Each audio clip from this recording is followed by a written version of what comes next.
Let's get to the tariffs quickly. President Trump saying he's imposing a 100% tariff on computer chips. That will likely raise the cost of electronics, automobiles, household appliances, other essential goods. Quote, we'll be putting a tariff on approximately 100%. We'll be putting a tariff of approximately 100% on chips and semiconductors, he said. He said it in the Oval Office while meeting with Tim Cook from Apple, who's the Tim CEO. Cook's like, thanks, we appreciate that tariff. But if you're building in the United States, there's no charge. And that's kind of what he was doing there. Cook was saying we'll put $600 billion into doing a lot of the work here in this country. And again, Trump is saying that companies that make computer chips in the United States should be spared this import tax. But I see this all as a system of patronage, as a way in which Trump will extract concessions, and some of these concessions just don't make any sense. You know, we talked about it before. I mean, you know, like bananas. You know, when we talking about that yesterday, like, you know, are you going to get the banana industry powered back up in this? Because you got a withering tariff on those countries that produce bananas. But I mean, if you're trying to bring them here and onshore the banana industry, it just doesn't quite make sense. And then there are other companies who say, this is not feasible for us, and we're just not going to be able to export to the United States anymore. We're done. Yeah. I mean, I think there's going to be a lot of that. And there are other trading partners that even the European Union is looking for, that many of these Asian countries are looking for. More than 60 countries around the world are scrambling to respond to this latest wave. Rich and poor countries warning of job losses as these tariffs upend decades-old world trading systems with rates ranging from 10% to 39%, 40 and 41% for Switzerland, Brazil, and Syria. Yikes. And they're trying all over the world to scramble. Switzerland saying it will seek new talks with the U.S. after their last gasp mission to Washington failed to stop this 39% tariff blow. Taiwan also continuing talks with the U.S. They have a 20% rate imposed on them. Ireland locked into an EU-U.S. deal, setting the tariff ceiling at 15%, saying that they're going to publish a new plan for diversifying their economy that relies heavily on U.S. multinationals like Intel and Pfizer and Johnson & Johnson. And despite a last-minute reprieve from Trump, Lesotho, with tariffs dropping from 50 to 15%, this is an African nation. It's tiny and it's impoverished. They're saying they're already hurting from these tariffs. And by definition, and we talked about this when he first debuted his tariff plan, you're going to have a tariff imbalance with a small country like Lesotho because there's just such a small population. How could they possibly import more from you than, I mean, you see the imbalance, there's just an asymmetry because of the population. But the other thing is, you know, this tariff imbalance or the trade imbalance that he points to then produce the tariff, it's crazy, right? You understand that? If you shop at Nordstrom and you use your credit card there and you buy $1,000 worth of stuff at Nordstrom, and then you go to Banana Republic and you buy $600 worth of stuff there, is there a tariff? Is there rather a trade imbalance between you and Nordstrom and you and Banana Republic? No. I mean, that's where you went and got goods. You bought those goods, and that is trade. You gave them something, and they gave you something, both at Nordstrom and Banana Republic. That's what's happening in the world. Trump wants to see goods match and come together, although he doesn't even really care about that, because in the case of Brazil, they actually import more American products than they export, and they've got a 50% tariff levied upon them because of Bolsonaro. So he's ready to throw out whatever BS economics apply to the rest of the world in the case of Brazil. And in the case of India, he doesn't like the fact that they're importing Russian oil, and so they have a 40% tariff imposed upon them. I mean, this is really Trump wanting to manage the world, which you can do or try to do because you have so much power as the American president. We are such a wealthy nation. And so on some level, you can leverage that wealth to the rest of the world. But it's not a viable way to go about manage the American economy. And so just see my example.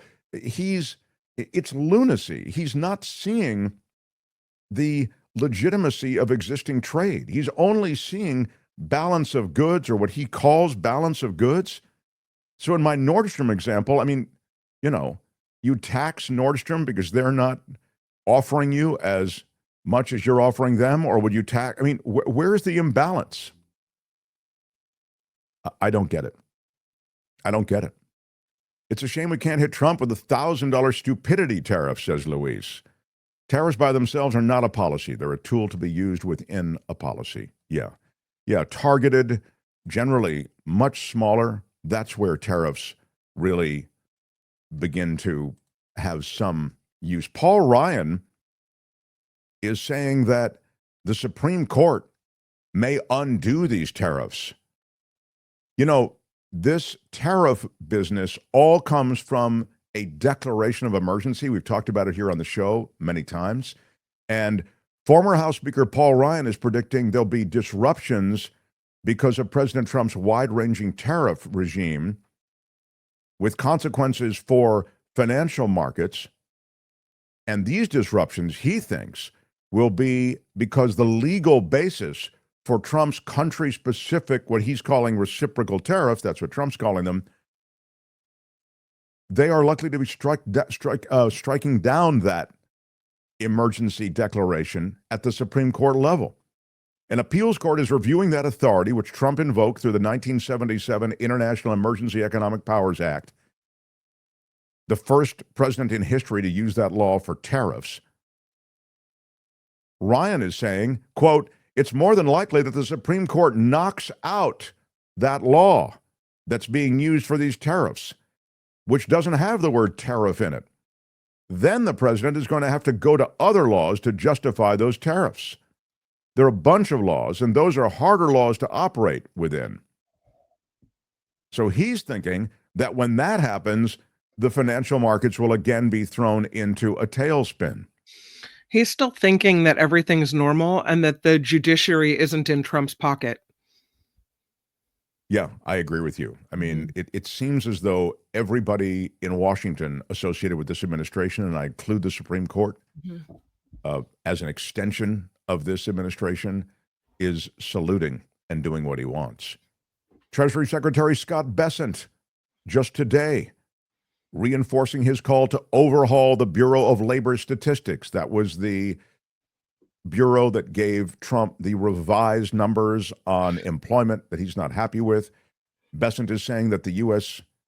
economic data is at risk, pointing to a broader dysfunction in the federal government. This is what I'm saying, the normalization of the craziness of Trump and complaining that it was a hoax. This person is politically motivated. The head of the BLS, that's why I fired her. When we have covered, there were at minimum 40 statisticians and economists who went over that data. It's done in such a specific way. There's no way the head of the BLS had anything to do with changing that data. Just because you don't like the numbers doesn't mean they're not true. Yeah. And so that's the latest. And the head of Intel, the CEO, is being targeted by the White House. He's saying that the CEO of Intel should resign. So when you have the president, and I'll tell you why he wants the head of Intel to resign in a second. When you have the president pointing to someone who is CEO of a major company demanding the resignation, that company is now in the crosshairs of the White House, and what happens to the stock? It goes way down. And that's what's happened today. We'll come back to that in a second. Intel shares tumbling after President Trump said in a social media post that the chipmaker's CEO needs to resign. He said, quote, The CEO of Intel is highly conflicted and must resign immediately. Well, if anybody knows about highly conflicted, it's Donald Trump, everyone. Yeah. He is a walking conflict of interest. He said, there is no other solution to this problem. Thank you for your attention to this problem, he said. He made the post after Tom Cotton, the senator, sent a letter to the Intel chairman, Frank Yeary, expressing concern over the CEO's investments and ties to semiconductor firms that are reportedly linked to the Chinese Communist Party and the People's Liberation Army. Cotton specifically calling out his recent leadership of this company within a connection to China's National University of Defense Technology, and that's a violation of U.S. export controls. So when the president points to this CEO, what you end up with is the very real possibility that the stock dropped. It did. And you could also say that knowing that that CEO is going to be called out by the president, that you can now buy Intel stock, Trump can reverse field, and that Intel stock will go back up, and you've kind of played the bounce. The reason I mention that is there's a lot of that going on in this administration. You'll remember at the beginning when he said, we're going to impose these tariffs at midnight tonight, the stock market fell off a cliff, right? Yep. Then you could buy into that market, and he goes, you know what? We're going to do a 90-day pause. And all of a sudden, the stock market shoots up 2,000 points, and if you played that bounce, you became wealthy overnight. There is no legitimacy to so much of what the administration does that this could be falling into the same category. So, in any case, Trump is calling for the CEO of Intel to resign. And with that, we wait for the effect of these tariffs. I think that Wall Street has baked in a bit of this. We look at the stock market. It's not the only indicator of anything, but it does give you an indication of the way the business community is viewing all of this. And I think, at least earlier, I haven't been watching it since we've come on, but earlier, the market seemed to be kind of unremarkable in its reaction, you know. Hi, it's Mark, and I thought that was great. Hit the notification bell. You'll know whenever there's a new video being dropped, and please subscribe to our channel to help us save the universe.